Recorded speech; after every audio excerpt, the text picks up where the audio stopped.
Okay, good afternoon, everyone. We're going to go ahead and get started. My name is Courtney Wheeler, and I'm a Public Health Manager here at the National Indian Health Board, and I want to welcome you all to our webinar on Eldercare in the time of COVID-19.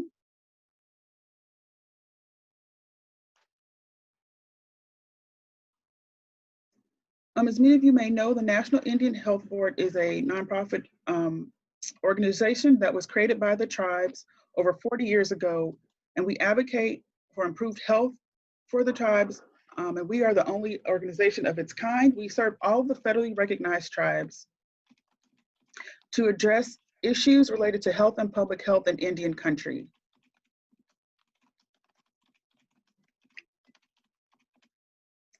Today we will have two speakers. Our first speaker will be Molly French. She's Director of Public Health at the Alzheimer's Association. She will cover COVID-19 and dementia challenges. Our second speaker will be Dr. Gray, who is the Director of National Indigenous Elder Justice Initiative. Before we get started, there are a few things I would like to go over. This webinar will be recorded and available a few days afterwards for anyone to view. The slides will also be available as well. I ask that you keep your lines muted during the presentations. You can use the chat box at any time for any questions or comments. And after the webinar, you will receive a link to an evaluation. We ask that everyone please complete that. It helps us make sure we're meeting the needs of those who attend as well as prepare for future webinars. I would also like to mention that NIHB has recently released its Brain Health for Tribal Nations webpage.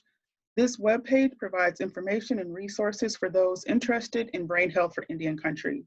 So that can range from community members, tribal leaders, to healthcare providers who are looking for this information.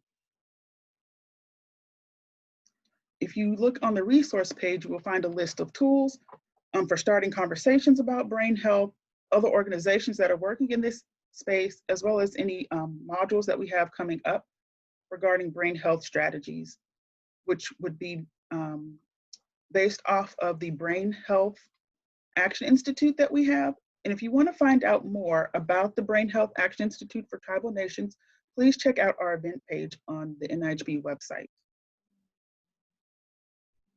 And I would also like to mention, if you need any COVID-19 resources, please check out the NIHB COVID Resource Center. We have one-pagers, there's information on funding, there's previous webinars if you wanted to see those recordings as well. I will now pass it over to Molly French. All right. Well, hello everyone. And I do see that things have switched over to me. So let me get this going. And I do want to begin by saying it is really an honor to be here with you. Thank you so much for sharing a little bit of your morning or afternoon with me.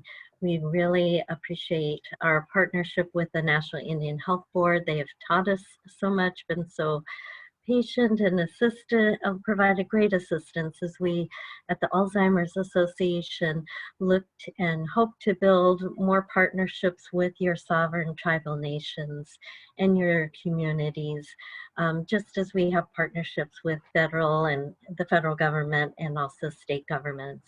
And speaking of the federal government, I do want to recognize that the support for my presentation comes from a cooperative agreement with the Centers for Disease Control and Prevention, or CDC. I also want to acknowledge that I am not a Native person. I grew up in Omaha, and when I was doing so, my parents really emphasized a lot of respect and admiration for Indigenous cultures and traditions.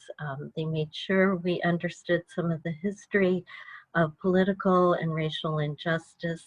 And in that vein, if I just inadvertently say something that doesn't sit well with you, please let me know so that I can improve and do better in the future. So I am from the Alzheimer's Association, and we work not only on Alzheimer's dementia, but also all types of dementia. And you may be wondering, what is exactly dementia? A lot of people aren't quite sure what it is. And we're so proud of the new talking points that NIHB developed. You can see them here on the slide, and they're just really fantastic. They help you, provide you with some overviews.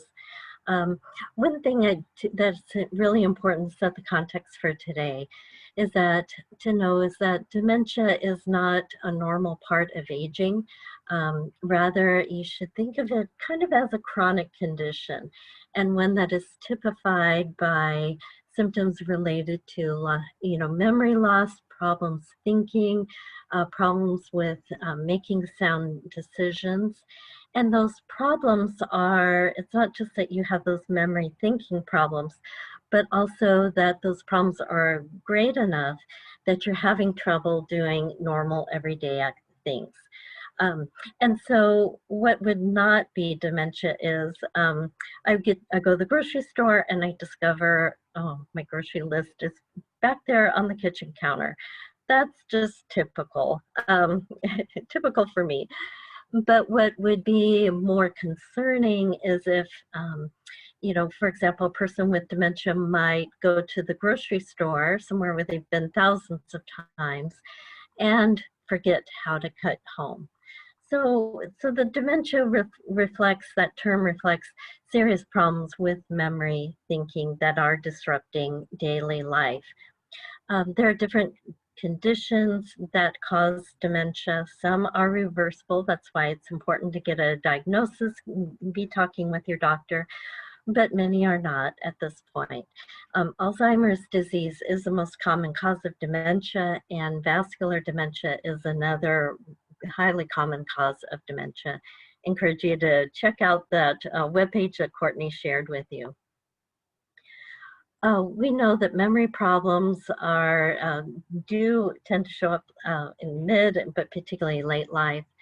And from the public health surveillance data that CDC analyzed, we're told that 1 in 5 American Indians, Alaska Natives who are 45 and better are saying that they are having increasing memory problems or subjective cognitive decline. And you can access, yes. It's Courtney, I'm sorry to interrupt you. We can't see your slides. Oh, I'm so glad you said that. You should be able to share your screen. There's a green button at the bottom, yes, or either at the top, and just share. Oh, okay. Well, let me try this. And here we go. This will be better. And thank you again, Courtney, for alerting me. And I will say we do have, let me get this going. I have shared the slides and the links with Courtney so she can provide those to everyone after our time together. So is it showing now, Courtney? Yes, we can see them. Great, thank you. One final kind of context overall for thinking about dementia and the COVID and the pandemic situation. Again, most people live most of their lives with perfectly healthy cognitive functioning. Some do go on, and this shows dementia as a continuum. A subset of people do go on and develop some initial symptoms. Those might get to a point where they're diagnosed with mild cognitive impairment. And then some people, subset of people with mild cognitive impairment develop dementia, which again is when their memory thinking, decision-making skills are interfering with daily life. Particularly with the COVID situation, I wanted to point out that in the moderate and severe stage, people need more and more assistance, for example, with eating, dressing, bathing, things that they've done all their lives, keeping up their homes, and caregivers become increasingly important in the severe stage of dementia. A lot of people, particularly with Alzheimer's, do become bedbound. They may have difficulty swallowing, and communicating with others becomes really a challenge. So caregivers really play a vital role I do want to also say that when you have mild cognitive impairment and even in the early stages of dementia, you can live by yourself and be in the community and just get occasional assistance. So it's, as you think about your COVID response, think about kind of the range of people and the diversity of memory or thinking or dementia problems. With CDC, there is Alzheimer's Association and our good partners like NIHB and others came together to form the Healthy Brain Initiative Roadmap for Indian Country. One of the recommendations in there is that that emergency response, whether it's natural disasters or pandemics, uh, you tailor your emergency response and your management of the situation to unique vulnerabilities associated with dementia. And at the Alzheimer's Association, we are seeing the COVID situation really exacerbate some of the problems the families and communities that we serve are having. And suggesting to you that you pay particular attention to issues related to caregiving, isolation, and chronic conditions. And as I'll be talking a little bit about the problems and some about what you can be doing, but I'd love to hear, I'm sure some of your communities, your tribal nations have been addressing some of these issues already. And I'd love to learn about that through the chat function. So at any time, please go ahead and enter something into the chat. So with regards to isolation, we know that this is a common problem for everybody in the US and across the world as we try to mingle less, be outside less, stay home more to reduce the spread of COVID. And wanted to talk more specifically about the specific challenges of isolation for people living with dementia. So one is that we're hearing from a lot of our community that they're seeing faster decline in cognitive abilities for people living with dementia. And it's really sad. People, particularly if they're in nursing homes and they can't visit, but even for those who are home, at home with caregivers, there's still that lack of stimulation and social interaction, which gives life so much meaning and purpose. So seeing some faster decline than we'd like to see. There's also a greater risk for self-neglect. So if I do have cognitive impairment or dementia and I'm living alone and you call me, I may say, oh, everything's fine. Yes, I'm eating and looking after things, but not having that judgment to know things are off. And there is a greater risk for self-neglect, particularly for people living alone. Dr. Gray is going to talk about some other situations with COVID too, kind of in this general category. Everyone with, there are, as we know, with COVID, delays, lapses in getting just regular primary care, but those can be exacerbated for people living with dementia with that isolation. They may not have the reminders that they need to be getting to the doctor, or they may be staying in place and just disoriented by the changes in the schedule and are anxious about going out and not getting their usual care. And then lastly, again, depression. We have seen depression across all populations on the rise related as COVID, as we've been dealing with the pandemic. In people living with dementia, they're prone to depression too, but it may be hard to suss out that what's cognitive decline symptoms and what's depression. And so it's with isolation, that depression, which is a treatable condition in many cases, isn't getting identified, and people are suffering more from depression than we'd want anybody to do. So again, some issues related to isolation and what can you be done about isolation. And I've seen through Indian Country Today and the Title VI newsletters from the Administration of Community Living, a lot of creative solutions, and it is a great time for creativity. Some things that we think are particularly important are regularly trying to check in with people living with dementia or their families. How are things going? But for people living with dementia, to making sure it's not just a phone call, but following necessary safety guidance, trying to do so in person to provide that in-person cognitive stimulation, conversation, as well as having an eye for the situation. Making sure that you're adapting your communications for dementia. This may mean saying their name first, getting their attention, trying to have face-to-face interaction, even if you're masked. That helps a lot. And then if you are wearing a mask as needed to protect them, try and put a photo on your shirt or your jacket so that they see the face behind the mask. And then also responding, giving them a little more time than you would maybe somebody else to respond. And then also encourage you to think about how to keep people living with dementia and their caregivers connected to your broader communities. Maybe have fall traditions, harvest celebrations.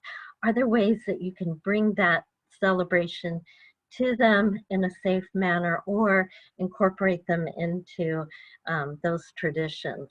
In people with dementia and mild cognitive impairment, they do enjoy volunteering, and if it can be done safely, again, that's another way to keep them connected. And I hope you're chatting in your practices and ideas.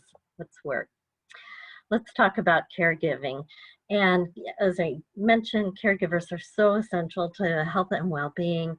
They also provide important emotional support, and that helps reduce one symptom of dementia, which is wandering and people going outside the home and then not knowing where they are and no one knowing where that person living with dementia is. So, but as many people living with dementia, being older, they are staying at home, they may be needing more assistance from the caregiver, whether it's because of disorientation from disruption of schedule, not wanting to risk exposure from others. But there can be more and more responsibility that the caregivers are shouldering. People living with dementia may not be with the disruptions and their cognitive problems, not only caring for them health, but the caregivers may be so busy they're not thinking about their own health and letting that slip and not taking care of their own chronic conditions. Also, caregivers if they've been caring for someone in the moderate or severe stage of dementia who is really heavily reliant upon them, those caregivers, if they've not had much of a break of any type, they may be feeling exhausted, they may be experiencing depression, they may be feeling just their resiliency being worn down.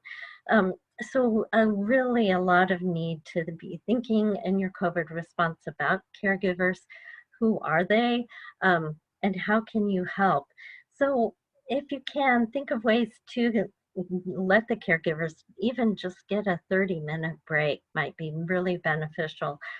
Maybe it's engaging the person with dementia, your older elders, and some storytelling, freeing up the caregiver to go for a walk or take a nap.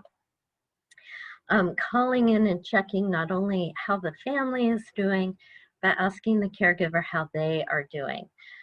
Being there to listen, just to be that sounding board, and maybe making them laugh, giving them something kind of to think outside of their current situation. You can also be creative in thinking about different ways to maybe it's hard to assist with caregiving, but you can help alleviate some of the other responsibilities they have, like by doing yard work, running errands, helping pick up groceries, getting water, taking the trash to the dump site. All those little things can make a big difference to caregivers. And just the fact that they're getting some assistance, that helps too. Let's talk about chronic conditions. And nearly at least 90%, 95% of people living with dementia have one or more chronic conditions. And we know that chronic conditions, just for anybody, there's a lot of expectations that we do self-care, whether you have diabetes or high blood pressure, asthma.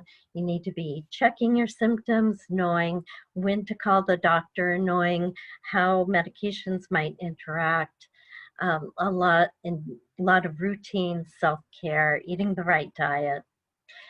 For if you have dementia, of course, your ability to not only routinely perform that self-care, follow that treatment plan, may be compromised by memory thinking. You may not know when to call the doctor.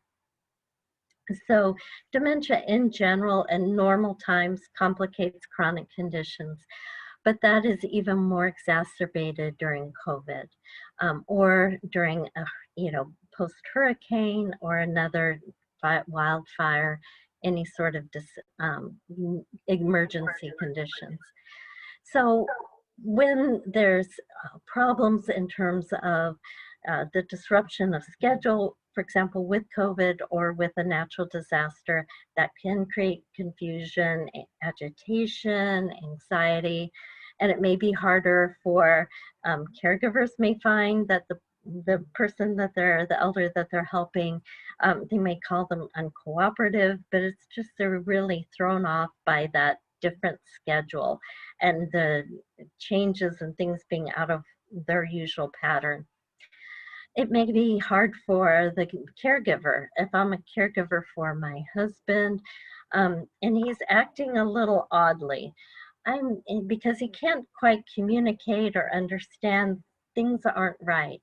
So I'll be trying as a caregiver to figure out, is he just acting off because our schedule and things are different, or we're someplace else? Or is there something going on I need to be thinking about with his chronic conditions, with his asthma? It does, anyway, it can be just a challenge to try and figure what it is. And then certainly getting routine care, going to see a doctor or nurse is a major part of having a chronic condition for many people. And there may just be challenges with COVID added on in terms of remembering to refill prescriptions, or if a person with dementia goes in to see their primary care doctor, it may just be a little frightening or confusing if they see people wearing masks or face shields or just different protocols that may not seem normal. And again, it can be disruptive to usual routine healthcare. How can you support care for chronic conditions during time of COVID for people living with dementia? One is just check in with your primary care clinic, see what they're noticing, see if there's perhaps an unmet need for delivering heart-healthy meals or getting prescriptions to people. Maybe your community health representatives or community health aides can be assisting in terms of monitoring and tracking conditions, or helping families understand when it might be time to call the doctor because chronic condition may be out of, needing some medical care. And then finally, making sure that families and friends of people living with dementia do know that some behaviors may be one way that the person with dementia is communicating they have a bad toothache, they're experiencing pain, or they're having a dry mouth, something that may say, again, chronic condition needs some medical attention. So I'm about to share with you some different resources and wrap up quickly so we can hear from Dr. Gray. But as you think about your emergency preparedness response, particularly with COVID, be thinking about reducing isolation, strengthening caregiving, and supporting care for chronic conditions. For health professionals, the Alzheimer's Association with CDC Support, we have a series on COVID and dementia at the top web link. And there you can listen to recorded webinars about contact tracing or keeping people safe in homes and communities or hospitals. We have customized posters and just different tip sheets. At the second link are the one that ends in Indian country. That's where you can find the roadmap for Indian country. I certainly want to give a big shout out to CDC. They have a lot of wonderful information, data, tools that you can use on dementia caregiving at cdc.gov/aging, and also at their cdc.gov/aging/COVID-19. You can find, it's a great place to go to get any information about COVID-19 and older adults. Please make sure that you spread around the community that the Alzheimer's Association, we do have a free 24/7 helpline for matters small. I can't get mom to wear her coat and it's snowing outside. What can I do? To something major, a crisis.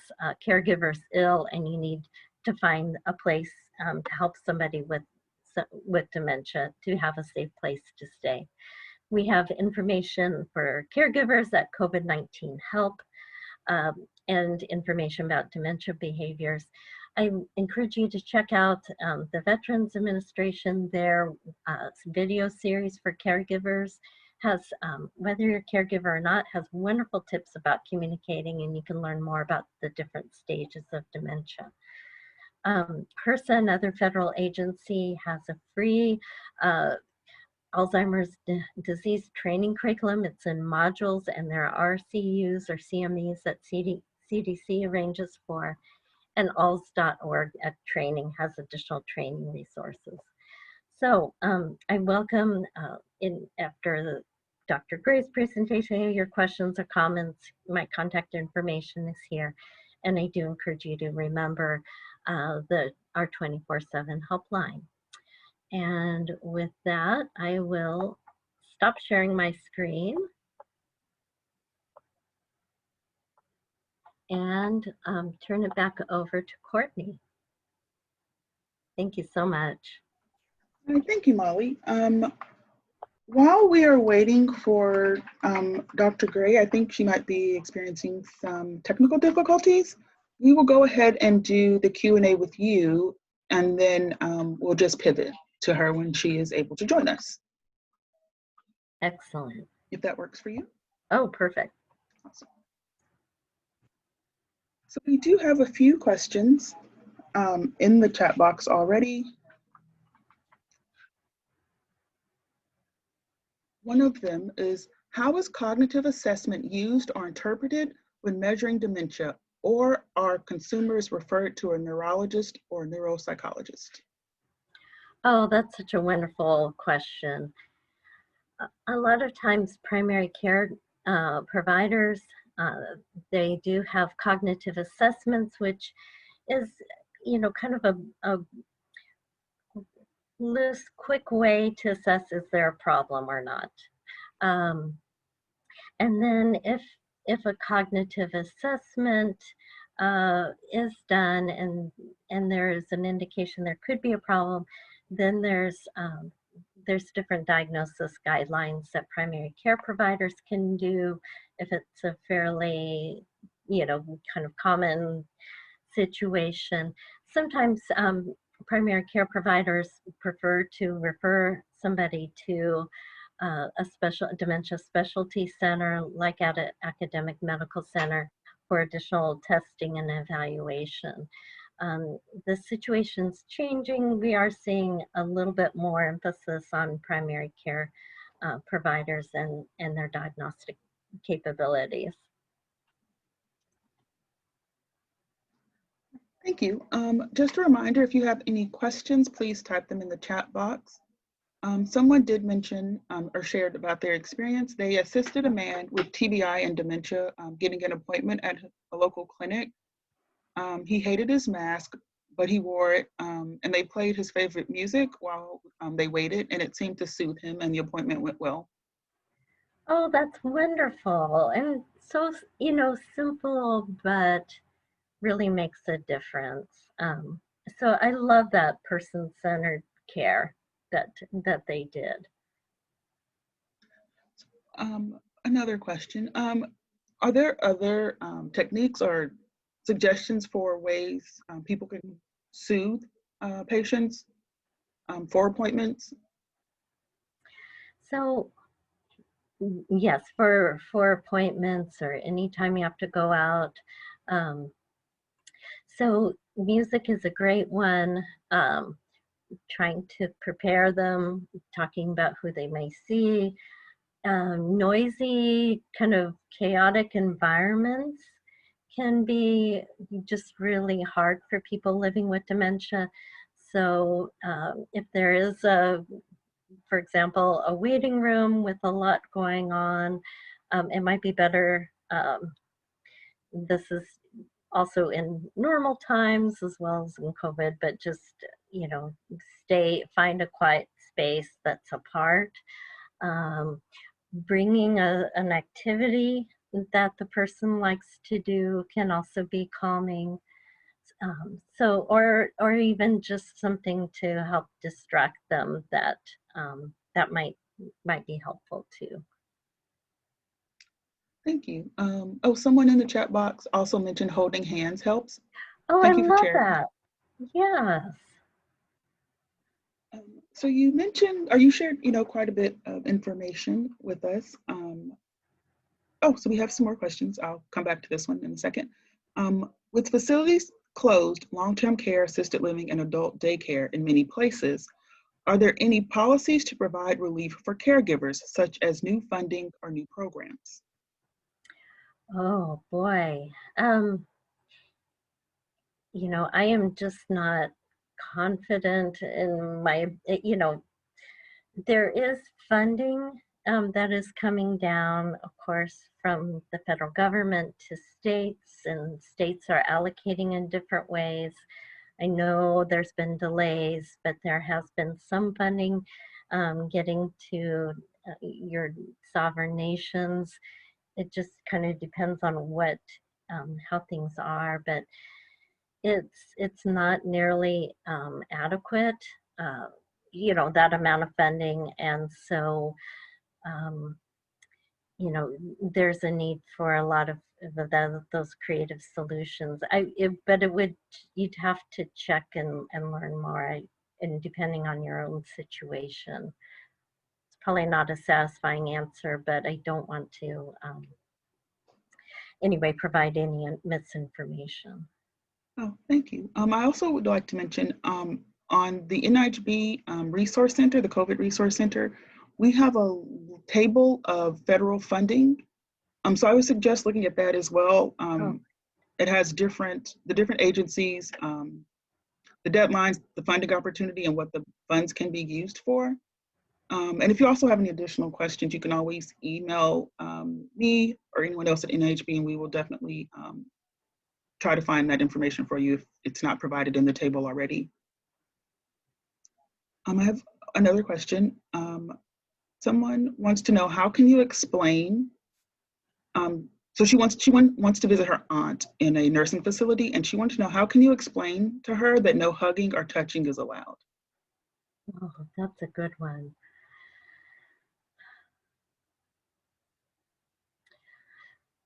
I'm not sure. You could, try to explain. And people with dementia, sometimes they have days where, the cognitive abilities varies.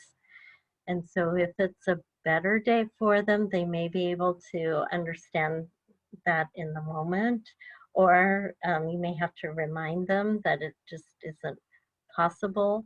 Um, so that's one way. If you provide me, or Courtney, if you can share, who asked that question, I could also ask my colleagues who do a lot more work directly with individuals, and, with people, with families dealing with the situation, see if they have some suggestions.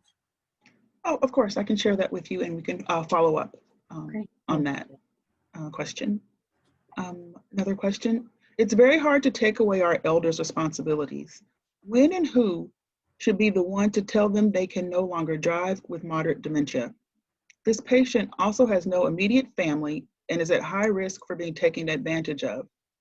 This elder is being assessed this week for having a guardian being needed.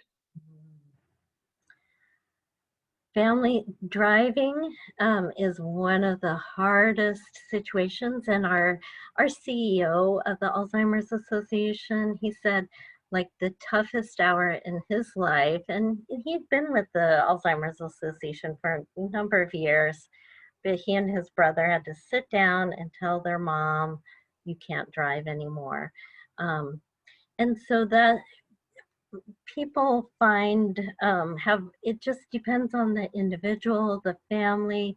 Sometimes a doctor is willing to do that, or a close friend. Other times families find the situation is best to like, oh, we don't know where the keys are, or the car's in the shop, or um, using the memory loss and just kind of the acceptance of the immediate reality, using that. But it's a very, there's no easy, answer. But it does sound like it's very appropriate. And certainly I think Dr. Gray has a lot more expertise in this.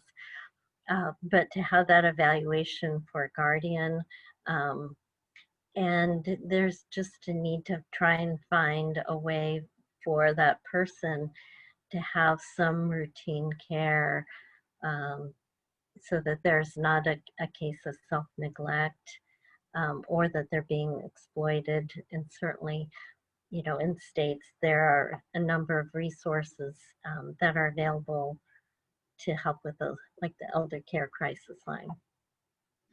Thank But you. again, I defer to Dr. Gray on that. Okay. Thank you so much. I wanted to go back to the question about hugging or touching. There was a few suggestions in the chat box. One was for you to take on the blame and away from the person with dementia and say that you have a cold or a condition, so you're not able to hug them. Another suggestion was taking a stuffed animal. Oh, I love those. That is wonderful. So another question we have for you. Mm-hmm. If you think someone may be experiencing early signs of dementia, how do you get them to be checked for dementia? So, some of it is maybe just saying, I'm noticing these, noticing some changes in memory. I'm worried, let's get this checked out. Or asking them to, like, how do you think things are going? And trying to encourage them to go see a doctor, or have a conversation. And it's not a big part of, it's most cases of dementia, that mild cognitive impairment, they are not reversible, but there are some treatments that can address the symptoms that some people find helpful. Or sometimes it is, for example, a thyroid or a medication issue, something that is readily treatable, and it's important to get that treated right away. So those are some of the things that work. Sometimes it's just having a trusted friend, but to the extent that we get used to, as a community, just talking more about brain health, it helps make it easier to bring up those conversations. And so I think just having some regular discussions about memory and thinking can also be helpful. Okay, thank you. We have some suggestions that have came into the chat box. Oh, yay. One person suggested digital photo albums They can be loaded with family photos and be kept by the bedside table and can be helpful for people who are experiencing loneliness. Yes.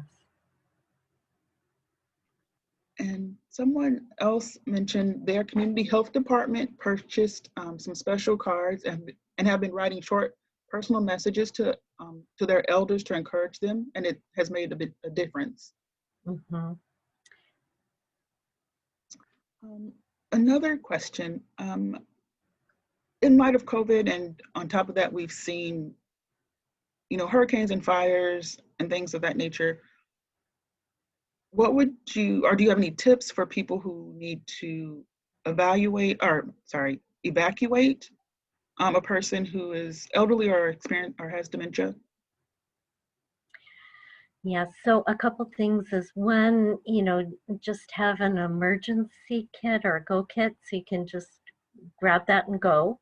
Um, and particularly if they have another chronic condition, so that at least you're have a means to help keep up with the care plan, which will help that person living with dementia not have any additional symptoms. Love some of the suggestions. Maybe in that emergency go bag, you have a way to um, provide photos or an object or two that they really like, or a stuffed animal, um, something that something that they like that's really tactile, that they like to stroke. Um, those can be important. Maybe bringing, if they'll kind of be acceptable to it, bringing something like a noise, earphones or something so they can listen to music, or it just kind of helps reduce that external sensory overload. Um, if you get to a shelter, you might let the shelter managers know. Sometimes emergency shelters have a quiet place for people in a lot of different circumstances who you do better, and it's really helpful for them to be a little bit in a quieter space than some of the others. So those are key ways.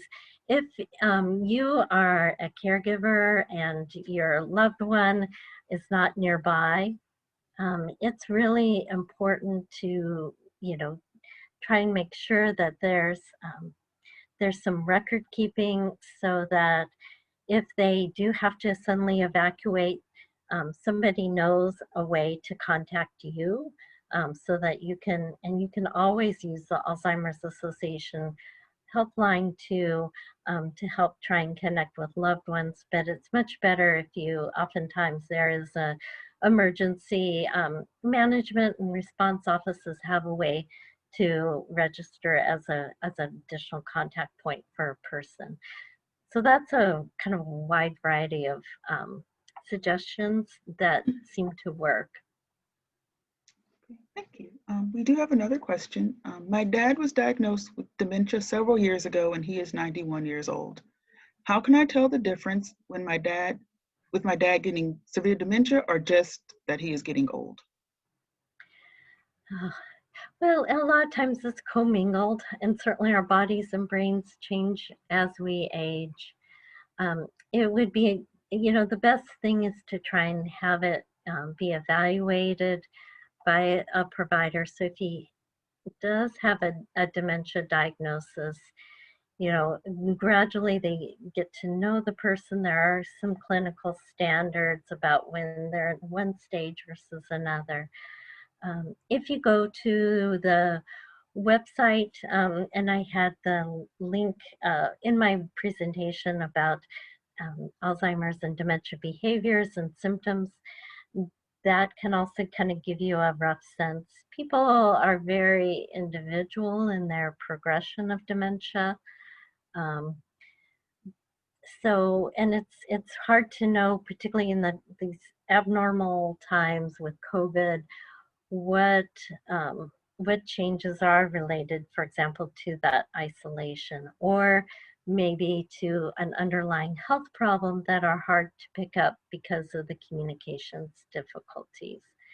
But keep in regular contact, to extent possible. with the healthcare provider and getting, advice and guidance about kind of where that person is in their dementia progression. Thank you. So we're going to pivot a little bit. Dr. Gray may be experiencing some technical difficulties still, so we are going to have Carrie Joseph, who is the Deputy Director of our Public Health Programs and Policy Department, to talk a little bit more about our brain health webpage. So I will turn it over to her. Thanks, Courtney. Can you hear me? Yes. All right, I can hear my phone dinging, so I'm going to put this on mute here.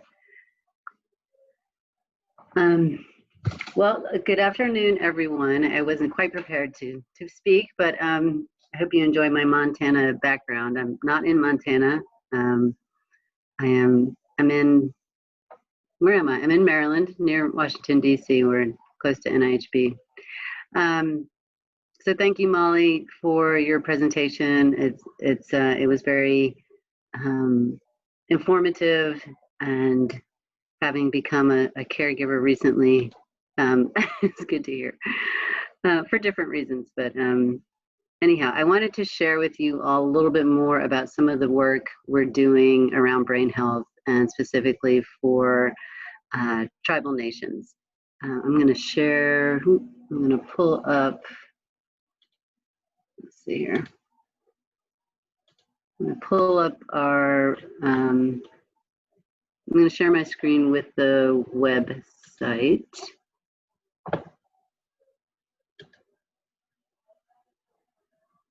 Okay. Can you see my screen? It should show the website there. Okay, great. So this is a recently launched website we created, and to house some of the materials that we've been working with the Alzheimer's Association on, as well as the Centers for Disease Control and Prevention. So just a little bit, we have a little bit of information about brain health, just kind of, just a little bit of background. Why is it important for Indian country, talking about how increases in Alzheimer's and related dementias are expected to increase in the next few decades, partly in part to increase lifespan of Native peoples, and that is going to require more healthcare, right, and more caregiving. So they're just projecting forward. So that's why it's important for Indian country, but more importantly, it's because of our elders, right, and taking care of them, and taking care of them and giving them good quality of life and dignity. So what NIHB is doing, again, we've partnered with Alzheimer's Association and Centers for Disease Control and Prevention. And just this past year, we scheduled what is called a Brain Health Action Institute for Tribal Nations that was originally meant to be part of our Tribal Public Health Summit in Omaha, Nebraska, to be a day-long workshop for folks who want to champion brain health initiatives in their communities. As you know, or may not know, or probably would expect, it was scheduled in March, so that was postponed / canceled. And then we just recently decided to turn it into a virtual event. So we're going to do a virtual Action Institute next week, September 16th and 17th. And the best part about that is, though, that all the materials and the presentations will be posted here on our website under, I believe it's going to be here under resources when that's done. So if you're not able to make the Action Institute, you'll be able to, let's see, oh, right here, the online module coming soon. We have to do the virtual presentation first, and then we'll post everything online. So it's all really, the Action Institute is based on strategies outlined in the Roadmap for Indian Country, which is this document here. Alzheimer's Association and CDC put this together, had a lot of input from folks in Indian Country, and outlines a public health approach to healthy brains, specifically related to Alzheimer's and related dementias. Molly briefly mentioned these talking points that we also recently developed, and I just want to draw your attention to these. These are talking points for, again, people who want to champion action in their communities. So information and kind of how to talk to elders and families about brain health. And then we have a specific one, how to talk to healthcare providers and public health professionals about brain health. And then how to talk to tribal leaders and governing bodies about brain health, because as you may know, a public health approach really involves everyone. It involves the people experiencing the issue, the people on the peripheral of experiencing the issue, the healthcare providers, and of course the tribal leaders have a lot of influence and can make a lot happen, right, in your community. So I just wanted to draw attention to some of our resources on our website. We'll be posting other related events in our events section. This talks about the Action Institute and exactly kind of what folks can expect to get out of that and how to participate. We also have a section on policy, just some of the big, federal policy legislation that has affected brain health and specifically things in Indian country. So just a little bit of background information. As you know, NIHB, we do a lot of advocacy. The policy piece is important to stay educated and up on. I am going to stop there. I really appreciate the time and the opportunity to be able to share this information with you all. So Courtney, I'm just gonna stop right there. Oh, thank you, Carrie, so much for sharing that. I just want to apologize to everyone. Our second speaker is not able to make it today. We'll work on possibly rescheduling another webinar so she can share her information as well. Thank you all for joining us this afternoon. If you have any questions after the webinar ends, please feel free to email me. I will put my email in the chat box. You can also, if you have questions about the brain health for tribal nations, you can email Carrie or Nina. I will put their emails in the chat box as well. If there's nothing else, we will go ahead and wrap up for today, and you should receive an link for the evaluation within the next few hours. And yes, the webinar and the slides will be available on our website within a few days. Thank you, everyone. Thank you. Thank you. Thanks, Courtney.